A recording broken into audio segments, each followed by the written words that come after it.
kind of echo will you leave when you're gone? It's the Positive Echo podcast, everybody, with me, Carl Munson, and Gary Coulton. Me in Portugal, autumnal Portugal here, Gary. It's probably a bit like your weather in the UK. How are you? How's it doing over there? Well.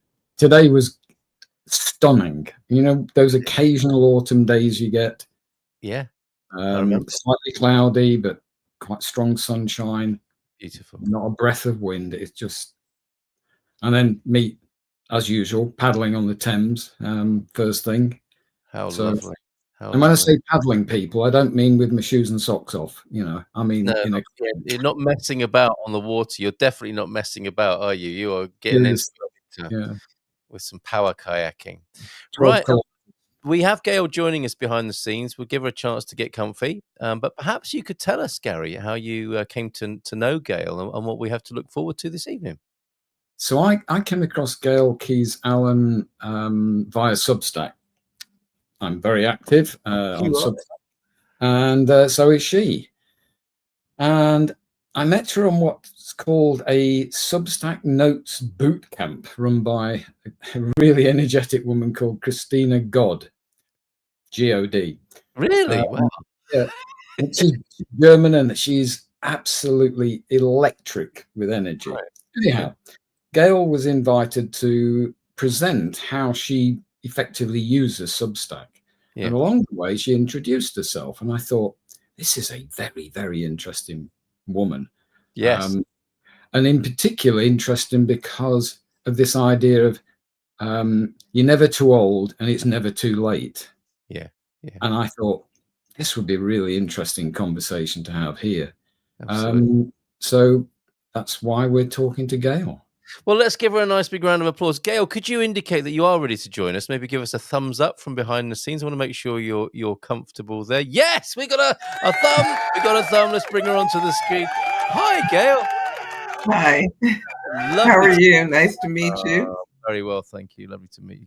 Good of you to be here with us this afternoon. Yeah, good to have you here, Gail. I'm happy to be here. Thanks for the invitation. And where are you joining us from?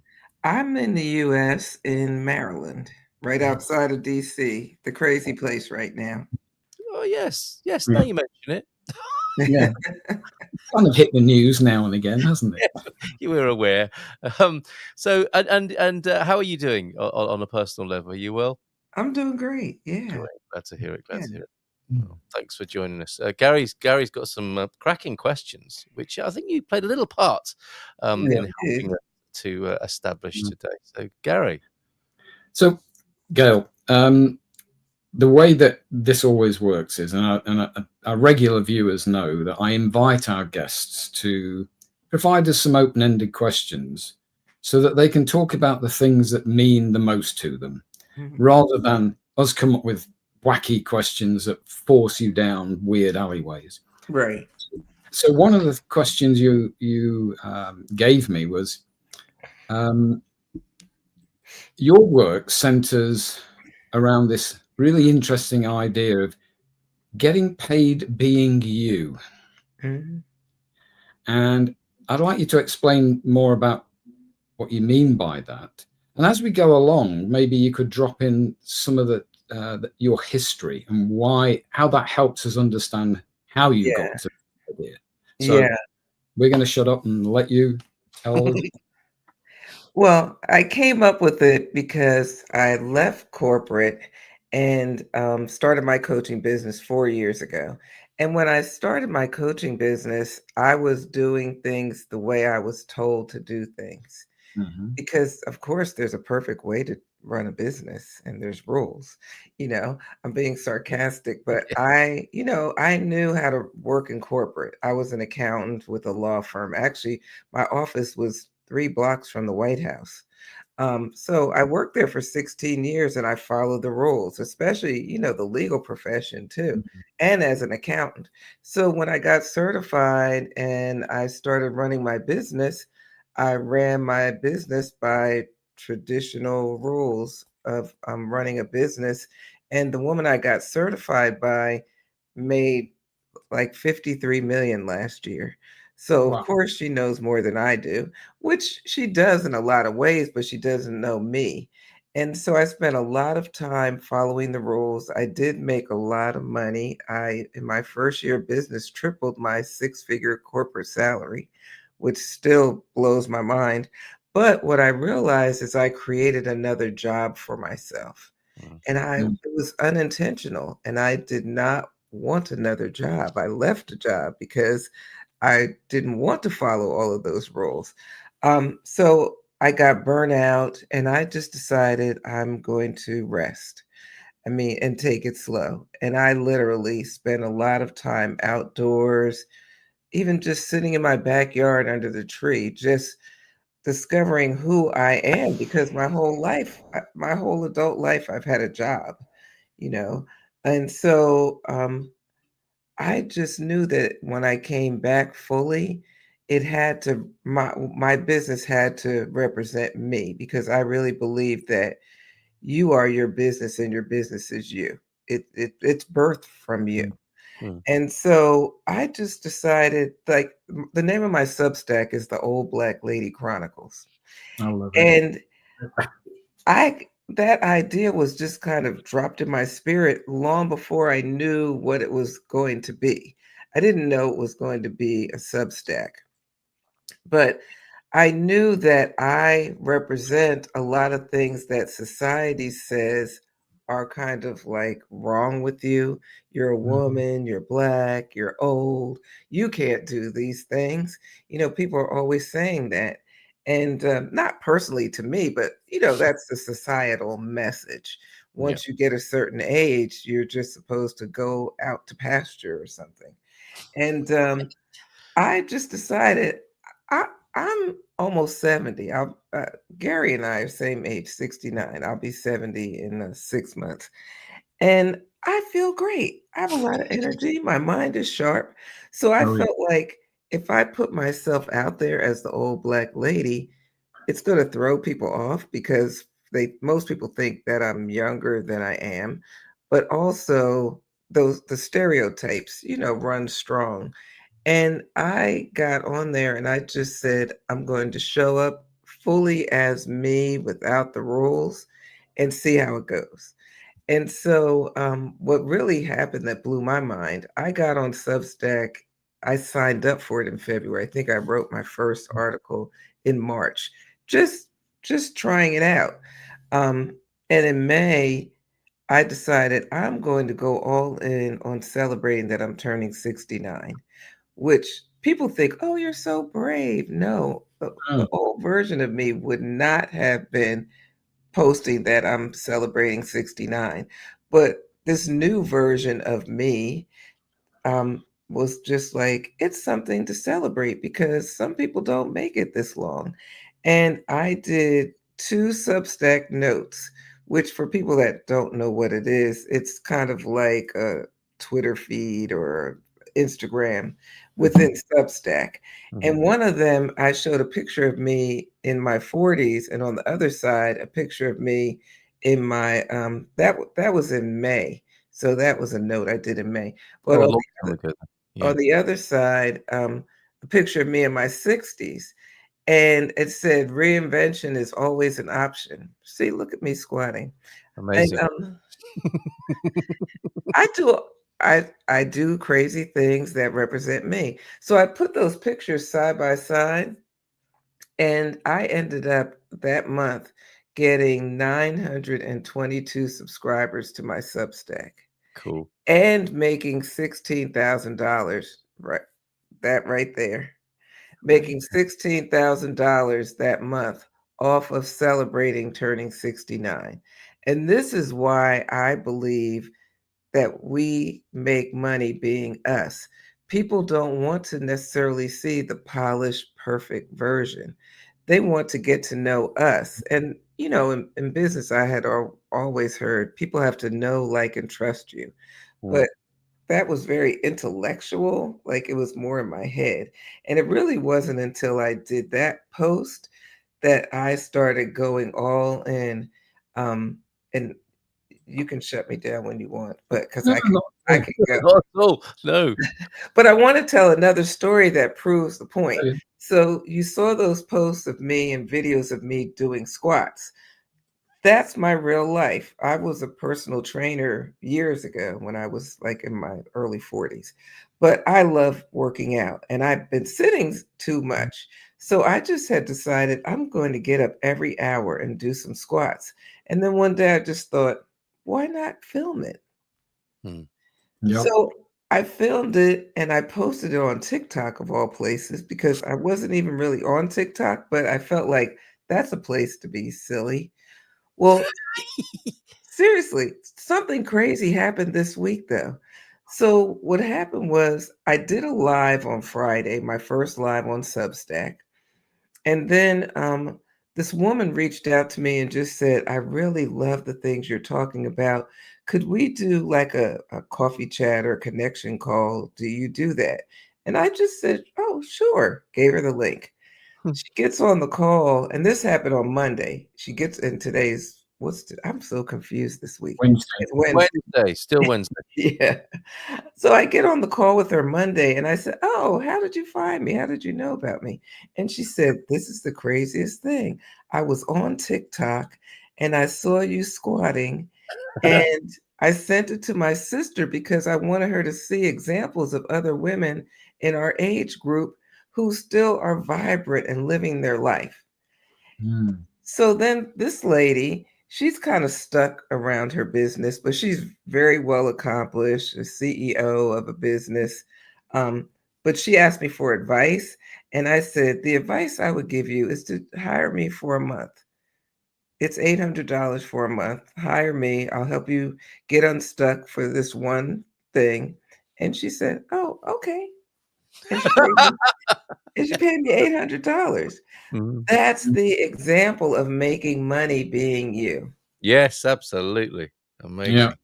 And it also, Gail, sort of speaks to this idea of you can't be something if you can't see it.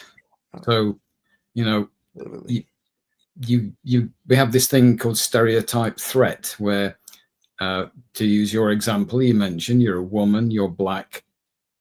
If you can see a black woman of a certain age doing things that maybe somebody else doesn't dare, they haven't even thought that they could do those things. Right. Now you've released them from prison. Totally. And that's what's happening a lot. People are messaging me saying, I'm squatting or my knees hurt. How are you able to do that at 69? I'm only 50.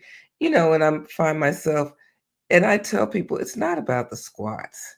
It's about getting outside of the way you're thinking. So if somebody thinks that they're too old to do squats and I change their mind and I show them something different, what else will they believe they can do at their age? It's about shifting the paradigm. Yes. Well, and the other thing that you got me thinking about was your transition from corporate life with all of the rules into your own business. I was an academic for 30 odd years, so you can call it corporate. Right. And I know what was going through my heart and mind in those last 3 or 4 years. What was it that kind of drove you to want to make the shift? What was happening inside you at the time? To be honest with you, I got that job when I was going through a separation from my ex-husband and I needed a steady income. And so I have a degree in business and economics. I already knew accounting. So that was a career pivot and shift at that time. But when I went there, literally from probably day 2, I knew this isn't really for me. But the money was good, and I have one daughter, so I had never been a single mom. She was a teenager, and I ended up staying there for the money. But the longer I was there, the more I couldn't justify being there, and the bigger the desire was to leave. And really, what started me kind of pushing me to leave was COVID.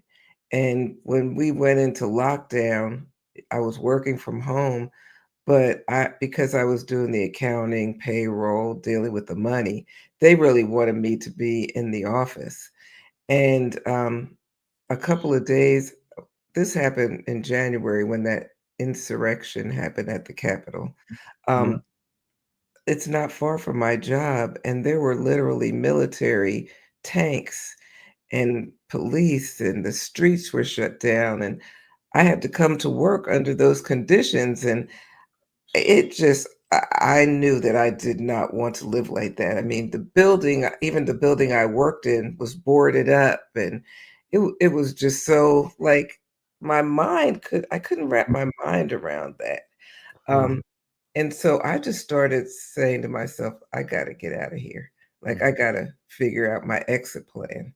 And that was when I decided to get certified as a coach. I had been certified as a health coach already, but it didn't really light me up. I really did it more for me, I think, than because I would get on calls with people and they would cry when I tell them to eat a salad. Like, it blew my mind that people were seriously, like, Sorry. people were Yeah. afraid of vegetables and all Yeah. kind of stuff. So, I just started really praying about, like, what is my next step? Like, what is my desire? What do I really want to do? Well, in the process of that, I had an allergic reaction to CBD and lost hearing in one ear. Um, really crazy. They couldn't even believe it. I was in the hospital for 4 days. I was on sick leave for 4 months. Terrible vertigo, the whole thing. So I had a lot of time to think. And I decided I was going to get certified, but also along with that happening, when I went back to work, it was time for us to get our raises and bonuses that we got yearly. And um, I was told by the managing partner of the law firm that they had a meeting and they decided that he said to me, "We decided you're highly compensated enough and we're not willing to pay you any more money." That's a quote. Wow. I would I would never say that to anyone. And we're not willing to pay you any more money. And so we're not giving you any more raises. And I normally, because it's a law firm, they're pretty generous. Normally I would get maybe a $5,000 bonus and they gave me 1,000. So when he said that to me, something just rose up in me. And I just said to him, well, then I won't continue working somewhere where I'll never get a raise. But at the time, I didn't know where the hell I was going. I didn't Could know. you describe the look on that person's face for us, Gail, when you said that? Oh, he was shocked. He was just like, I bet. like, and then right, and then he said, "No, no, no, no, no, I don't mean never." Like, he tried to backtrack, Yes. and I said, "No, that's okay, if that's really how you feel. Are you un" I said, "Are you unhappy with my work?" He said, "No, we've always been happy with your work. We're just not willing to pay you any more money." Wowzers. I mean, that's like you've been watching the George Clooney movie the night before, right? And is it In the Air where that guy goes around firing people? He's like playing Oh, hardball. yeah. Yeah, yeah. Yeah, that's what he told me, "You're highly compensated enough." So, after that, I had already been praying about it. Like, literally, I had sticky notes around my computer, affirmations on the wall in my office. Like, I had to really keep doing, like, the mindset work to keep my vibration high. Yes. And when I walked away from him and walked back to my office and sat down, I heard a voice, my voice, I guess, saying, "They do not get to dictate how much money you make." And I was just like, "What? Like, where did that come from?" But I mean, I just knew that there was more. And so I got certified. I started offering my coaching. And when I resigned, which is so funny. Now my manager, she was a separate person from this guy, but she cried when I told her I was leaving because she thought we were all just like me, her, and another coworker were pretty tight. And she said, "I just thought we'd all be here together until we retire." And no, no, no. So And one other thing, and all of the attorneys stopped speaking to me when I resigned after 16 years. They never even said goodbye, didn't have a going away party, didn't have anything. Nothing. kind of found out where you stood, right? I suppose. How disappointing is that? Yeah. But the only positive thing is that positive echo you left with your immediate colleagues. And that's the thing I would value. And I can't, without going into my story, this is your story today. Right. I experienced something very similar. Okay. That feeling of they're almost glad to see you out the way because you're a bit of an embarrassment now. We don't want to emote over you and you leaving, so we'll just ignore you. That's awful. That's absolutely awful. Yeah, I think they felt like I owed them something. Like, you have the nerve of you to quit. Like, how dare you? Yeah. And even later I found out my manager quit and she came back. She went back after a couple of months. So they probably thought, oh, she'll regret it. She'll be back. She's not gonna, she's gonna fail, whatever. Underestimated you. Definitely. Totally. So I'm fascinated now. If we shift from corporate, which obviously always leaves a bit of a burn on people, I'm interested about your coaching. What was the most, or is the most enjoyable thing for you? What brings you joy about coaching? Everything. Like, knowing that I'm helping people change their lives is so meaningful. I really feel like I'm doing the work I was put on earth to do now. And seeing people's eyes light up when they realize this is the big thing. Most of what we believe isn't true.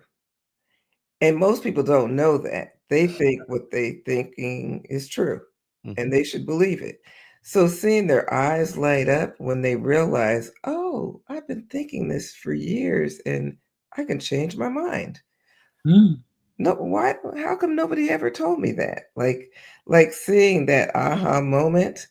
I have a client who's a college professor, we just finished up 6 months, and she was saying to me yesterday, she said, "I'm a different person." Like, they totally change because once you show people what's possible and open that door, you can't unsee it. You can't go backwards anymore.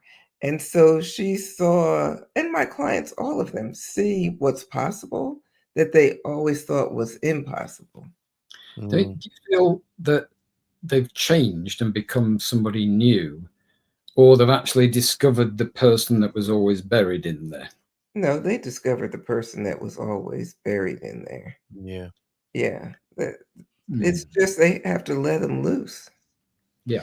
It's not another role, is it? It's not like going for another job and acting out the job. This is, it sounds to me what you're doing is, how it occurred to me recently is the difference between our personality and our character in a way. We develop a personality very early on, don't we, to survive? And that gets carried on in school and our workplaces.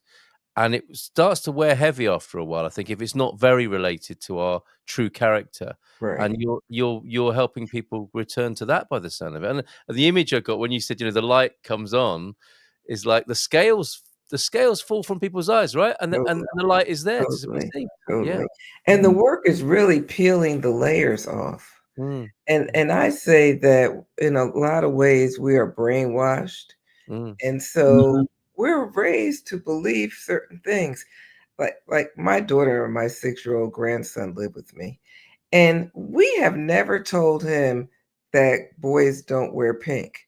But for some reason, he picked it up somewhere that society says boys don't wear pink, because my daughter had bought him a shirt to have his school pictures taken. He's only 6. He just turned 6.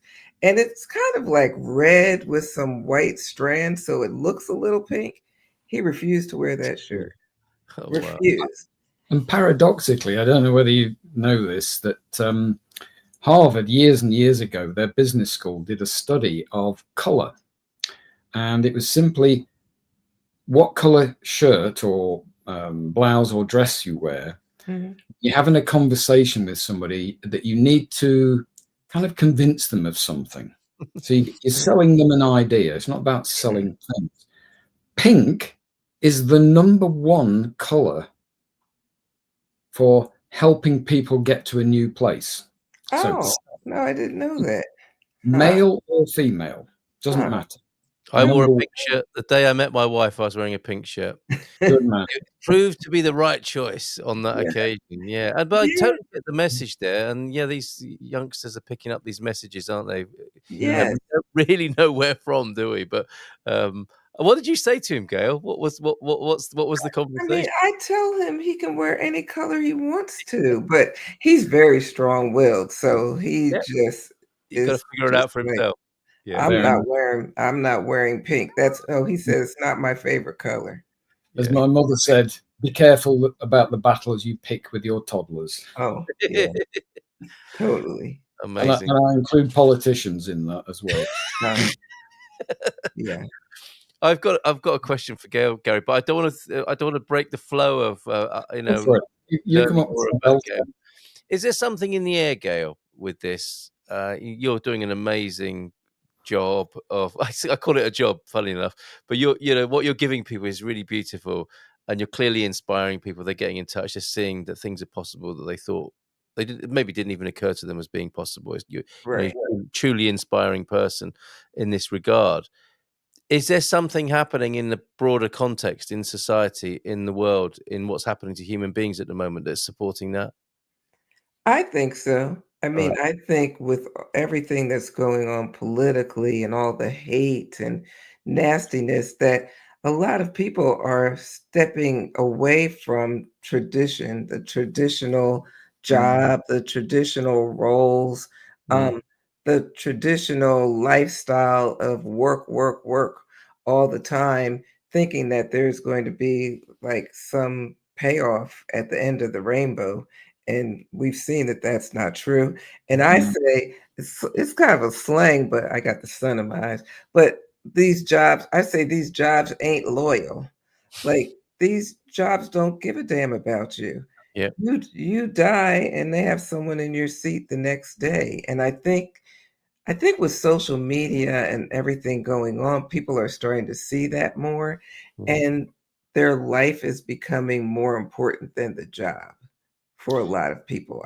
I see that shifting, and people are tired. Yeah. People are tired. And so that goes back to making money being you, because there's so many interests that we have that we never spend time pursuing because of work. And so my whole theory is, if you step into them and teach it to other people and talk about it, that people want to gather together in community. And then you start offering these things as a service. And a lot of these things used to be a service. Now corporations have taken over. But if you're a great baker and you start talking about your baking and you start baking things and teaching other people how to bake, that's making money being who you are. Right? But we've leaned into going to the store and buying these baked goods, which now absolutely taste horrible. They've put so many chemicals in them. So there's so many ways that I point out to people how they can make money based on what they already know. The biggest barrier is people aren't used to putting themselves out there to sell. Yes. And I would say that that's the biggest barrier, I help people get over. And it goes against the messaging of our cultures, doesn't it? That actually what we teach people at school is you can't make money being yourself. You're gonna have to wind that in a little bit, and maybe do it at a weekend or do it when you retire. Right. And that's a pretty powerful message, isn't it? That you're gonna have to compromise or hide. And that was how it was. And I guess we're living in the residue of that as well, aren't we? Totally. Yeah. Well, I mean, I'm the residue of it, but thank God. I mean, I'm so thankful that at my age that I'm in great shape. I have a sharp mind. Like, I don't even think of myself as being old. Whereas I see people 10, almost 20 years younger than me acting like they're getting ready to go to the grave. So sadly so. Really, their mind is in a bad space. Their bodies like giving out on them because they never really took care of themselves.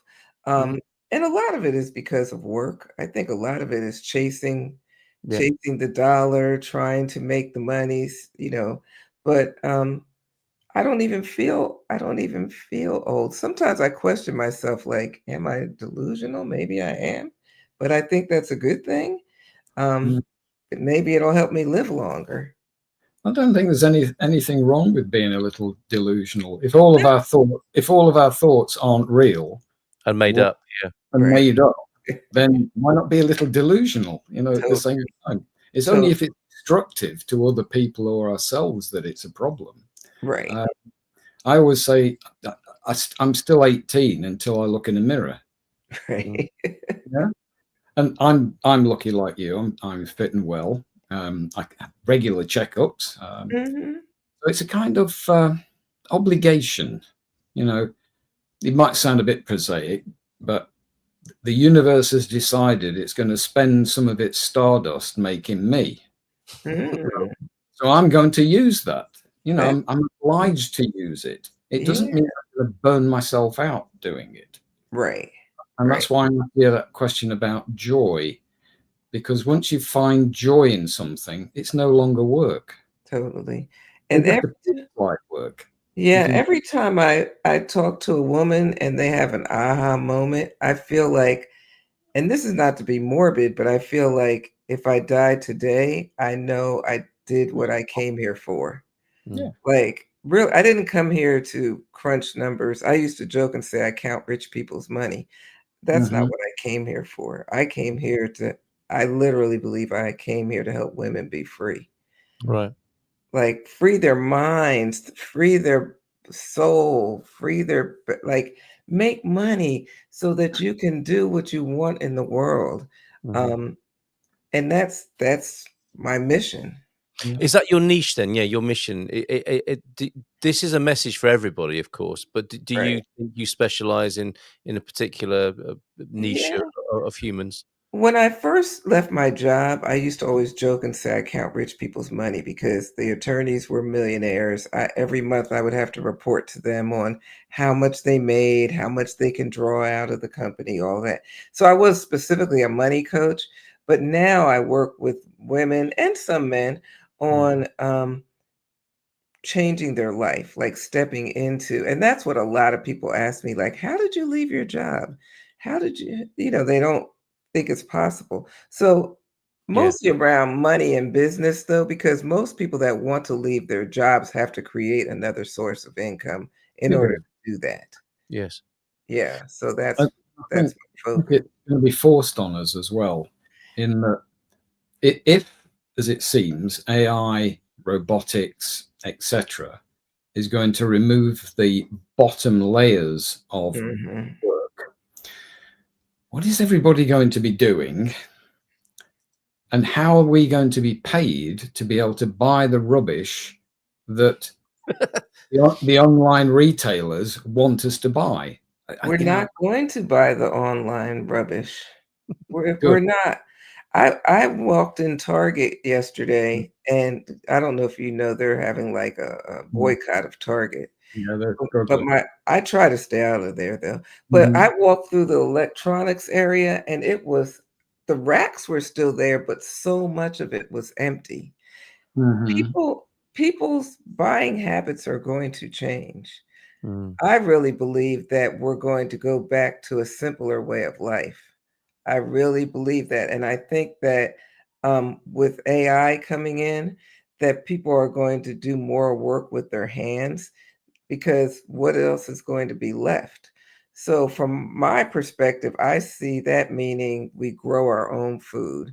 We might make some of our own clothes.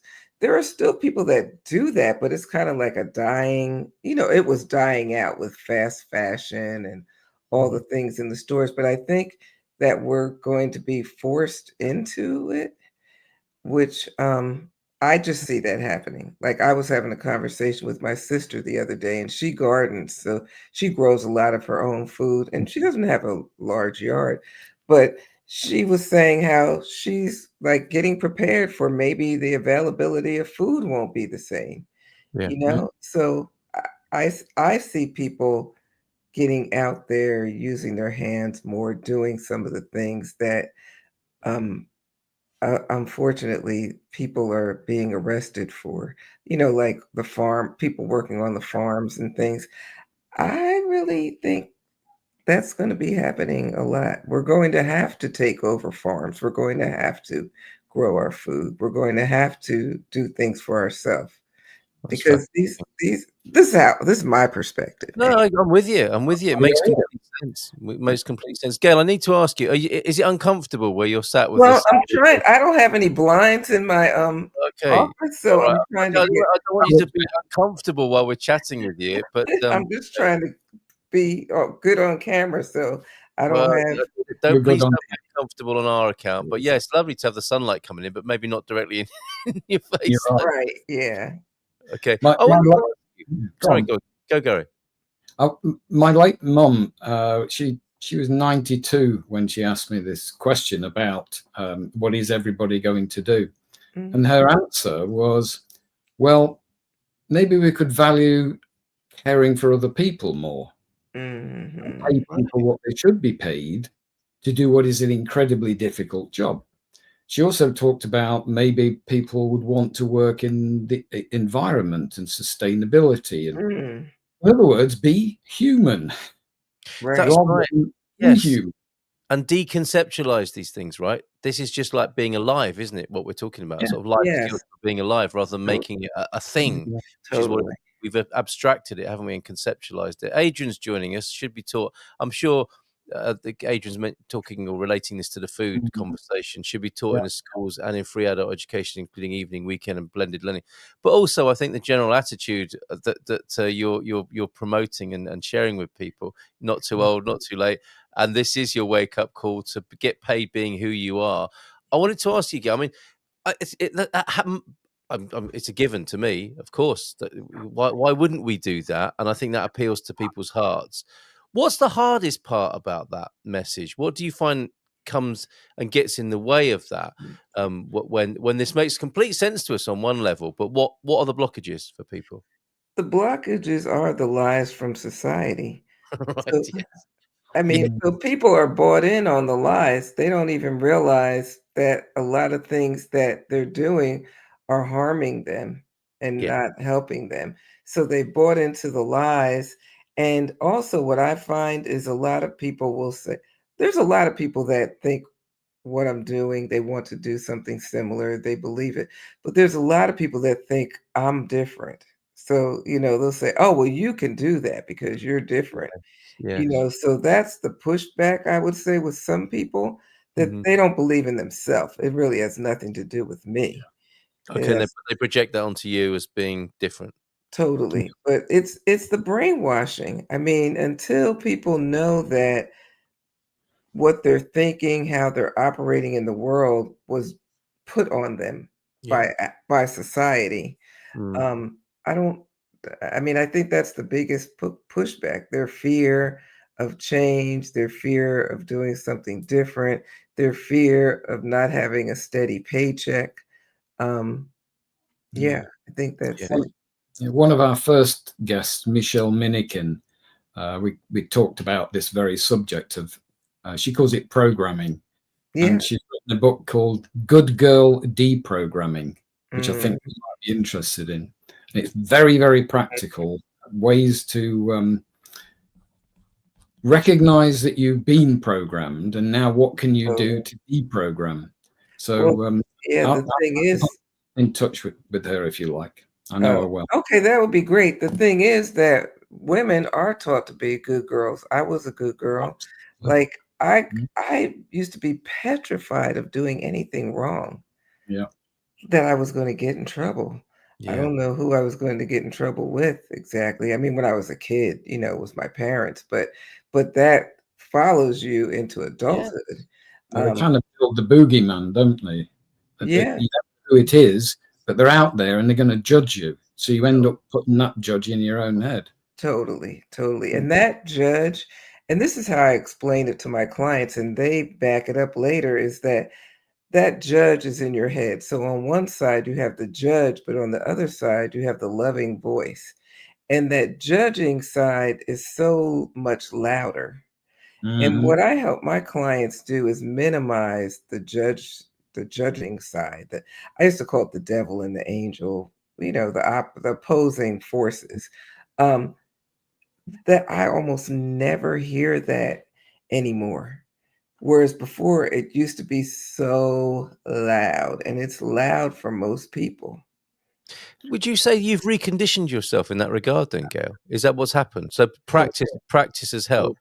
Totally. I say I have a well-managed mind because what happens is, of course, I have fearful thoughts. Everybody does. Yeah. But I know how to shut them down. Yes. And call them out. I call it firing the liar. So it's like our brains lie to us all the time. And so I tell my clients all the time, you've got to fire the liar. Yeah. And when you and those voices, they're the ones that scare you. They're the ones that stop you. They're the ones that say, "Oh, you can't do that. Who would pay you for that?" Or who wants that from an old person? Or people, especially the old thing. People think I'm too old. It's too late. I can't do that. Yeah, I don't. I have nothing to offer. I'm not a tech person. I don't know. All of those things are all lies. True. Now, conversely, or additionally, Adrian was mentioning about how certainly part of what you were saying should be taught in schools. I suspect this whole mindset and attitude would be amazing to be taught in schools. Spinning it round, is it also not too early and you're not too young to be getting paid to be who you are for people? Definitely aren't too young. I'm trying to figure out how to teach a lot of this to my grandson and encourage it now. Yes. And the good thing with him, he wants to be in my office. He wants to be at the computer. He wants to see clients, because he's seeing it modeled to him. Beautiful. And so I think that the earlier, the better. I really do believe the earlier, the better. And when they're young too, we still have to go up against what they're being told in school. So, in school, they're like, I asked him the other day, because he's, wild, he's 6. I said, do you get tired of sitting all day? He said, oh, Gigi, I hate sitting. I just want to get up and run around, but I can't, and even though they play outside, for a minimal amount of time, a 6-year-old boy does not, well, girls too, but that 6-year-olds don't want to sit in a chair all day, but that's part of the programming.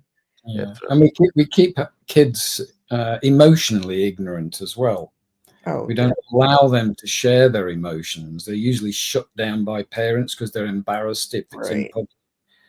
Whereas I've always thought that nature gives us emotions for a really good reason. And if we can help people understand that their emotions are useful, not to be frightened of them, suddenly all those secrets that kids have in their mind about who they are, what they're worth, and what they should be doing is more obvious to them. Yeah, I'm going to be me. And I'm going to be an emotional person.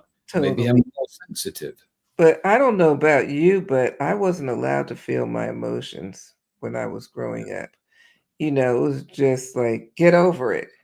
Get over it and go back outside. Go back and go do whatever. We don't have time for that. But what it leads to is adults that aren't in touch with their emotions. And I know even for me, I had to learn words that went with the feelings. I knew the feelings, but I didn't know how to express the feelings. There's a technical term for that. They call it alexithymia, where you don't have the vocabulary to describe what you feel, and therefore you can't share it with anybody. You can't actually share it with. That's fascinating. I was just wondering what Gail did. What was your sort of recovery program on that, Gail? And when did that? You mean when I'm not expressing my feelings? Yeah, I mean, it sounds like you put that right. You learn what the words were and express yourself. therapy. Part of it was therapy, and part of it was coaching, because the model that I coach on, you have to address your feelings. Like, part of the coaching is addressing your feelings. Yeah. And so even when I was learning, they would ask, well, when you think that way, what do you feel? Like, and you could only use feeling words. So you couldn't say, oh, it feels like somebody said what. People use feelings in a different way. Yes, But yes. what is the word? So then I had to get I had to copy feeling words off the internet and look them up. And then this is the other thing. I learned that we could create feelings in our body for ourselves.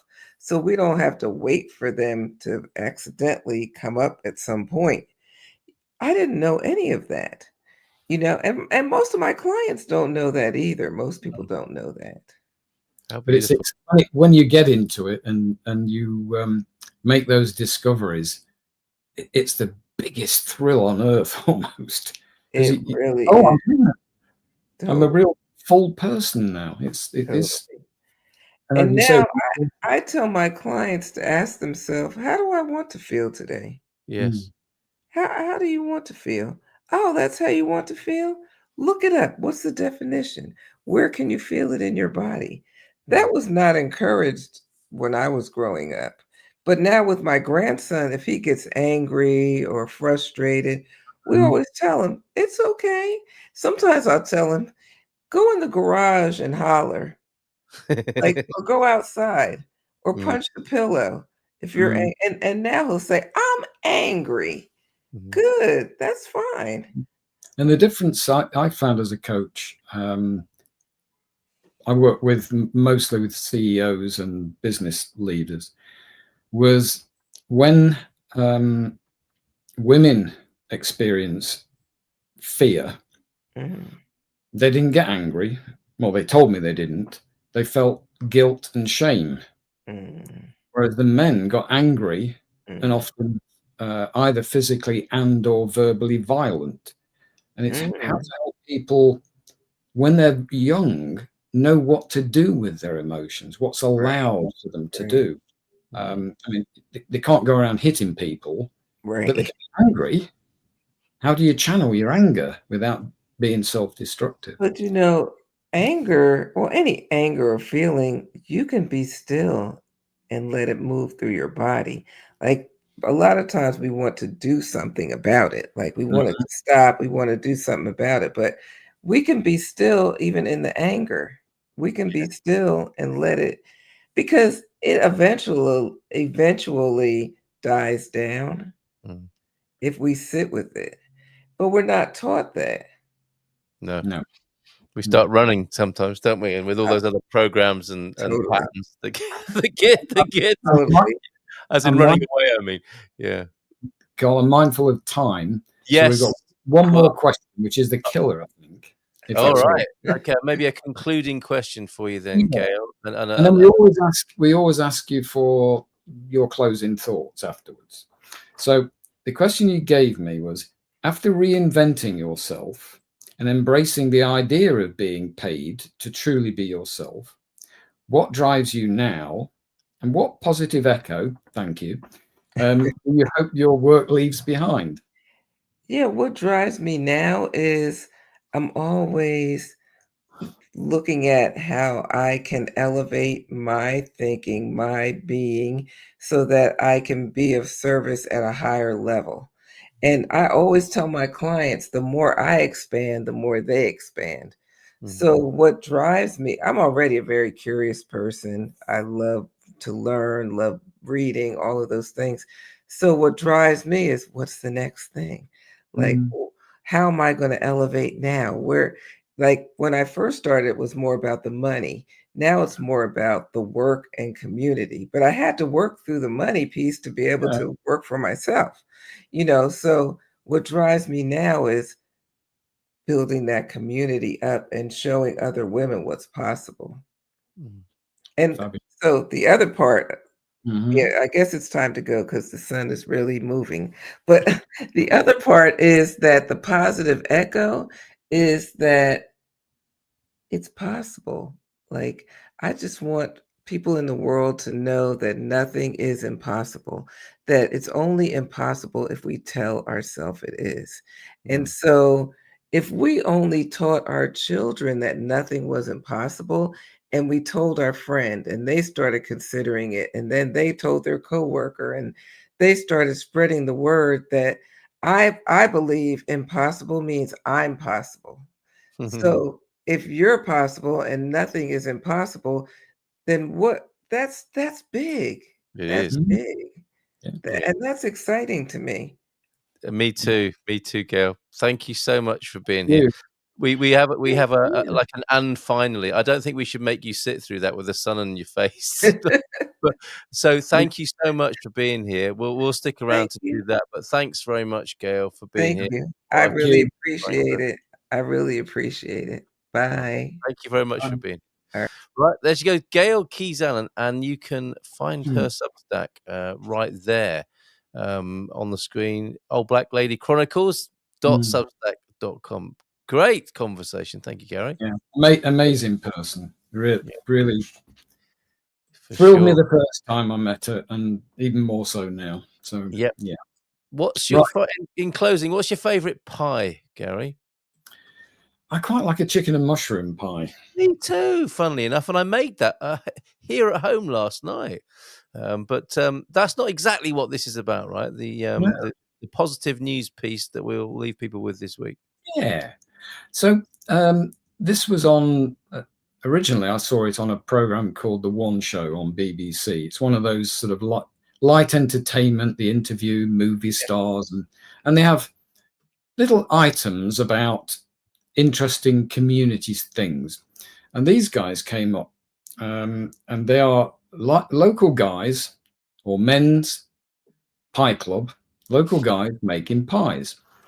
Very, very simple concept. And originally it was around the idea of just having men perhaps of a certain age, but you don't have to be mature, coming together, having a laugh, making small pies of all kinds, and then eating them together after they're cooked, of course.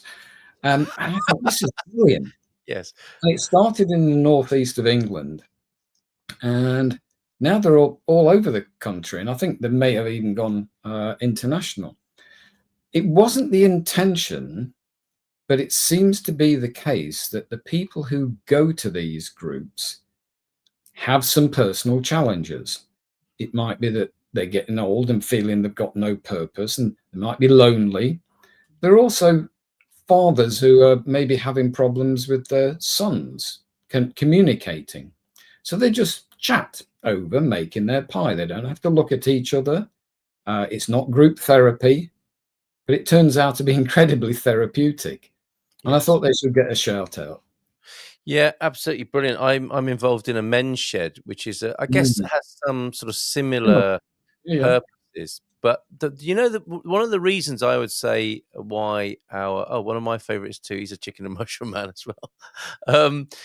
One of the challenges we've had is that if we don't have an activity, people are less likely to come. And it's not about it's not meant to be a consumer thing where we're laying on activities for people to do. No. But this kind of deals with that, doesn't it? Like, it's very important, it would appear, for fellas to have something to do and to occupy their hands and sort of thought processes with.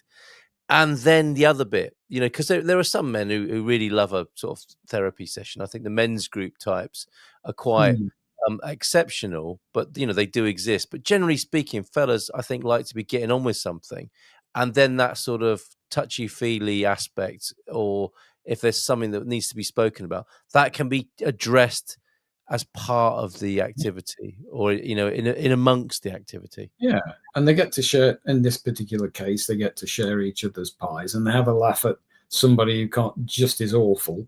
Soggy bottom or whatever. Yeah, but we just discussed the challenges for women, but I look at it in the round. Women should get their support. Absolutely. And they should choose what that is. But if we're, as it seems, developing societies where men are disconnected from each other and can't discuss their things in what they perceive to be a safe space. They don't have to perform like they might feel they have to perform in front of women. Yes. They're going to have conversations with people that they probably wouldn't have with anyone else. And they're not the kind that would go to therapy. They don't feel they need therapy. They want community. They want just to get it out. Yeah. Have it out there in the air and somebody go, yeah, I feel just like that. What could we do about that? And it gets experiments made then. It can only do good, is what I'm basically saying. Yeah. And all strength to their pie-stirring arms. Do you think this was more available in work previously, in decades ago? Because I don't, the corporate scenario that's been outlined tonight it's pretty horrific, isn't it? Taking it to its worst extremes. And I think there was a lot more slack, and I don't even know if it was a conscious thing, but people weren't, extra highly efficient productivity wasn't the mainstay. And I can understand why it's important, why productivity and efficiency is important at work. But when it's taken to an extreme that the social glue or facility of work is completely eroded because everyone's just working all the time trying to get a particular thing done, you lose this, don't you? You do. But I also think that, back in the day where, let's say, you were working peacetime, making parts for bicycles. I'm thinking of, was it Saturday Night and Sunday Morning is the novel and movie. Yes. Yeah. Where you got the time and motion man with his clipboard and his stopwatch. Yeah. Then it was too noisy to have conversations. Yes. You were working on drills and so on. But you then went and played football with people, not literally, usually a football. And there was the pub. Yes. And church and just other parts to life, right? Which seem to have become... Everyone met more often, women as well as men. And we seem to have lost that. In Britain, there's the pub culture is changed out of all recognition. Yeah. And you tend to go in tiny groups and you don't mix with other people. Yeah. So anything that brings back a certain amount of interaction over something that in it of itself is meaningless and trivial, the making of pies or cakes or whatever. Yeah. That distracts your bad thoughts. And if you're a man that really likes to use their hands, then doing men in sheds, repairing things, if you have that aptitude. I don't. But I quite like to make some pies. I really do enjoy cooking and making pie. Well, you made me hungry now. And I think I made a pie last night and I was very pleased with it. I'm going to go and do something else this evening. But yeah, it's a great idea. So well done, Men's Pie Club.co.uk. And yes, Adrian, mensheds.org.uk is the UK version of it. But yeah, the Men's Shed movement, as you put it, absolutely. That's I think started in Australia. We have one. Yeah, I think the men are meeting tonight. I won't be joining them. I'll be doing a podcast a little later on called Understanding Islam. I think it does what it says on the tin. Hopefully, certainly we'll be discussing from an expert and personal experience point of view what it is to be a follower of the Islamic faith. With Dr. Aleem in an hour or so, and my endeavor is to get beyond the algorithm and to understand the religion, the behavioral code, the culture of Islam tonight. Understanding is everything, isn't it? Isn't it, Justin? I think we've done a pretty good job on that tonight, and with this podcast, I may say so ourselves there, Gary. So I'll see you in 2 weeks' time, my friend. Enjoy your pie if that's what you're having tonight. Bye.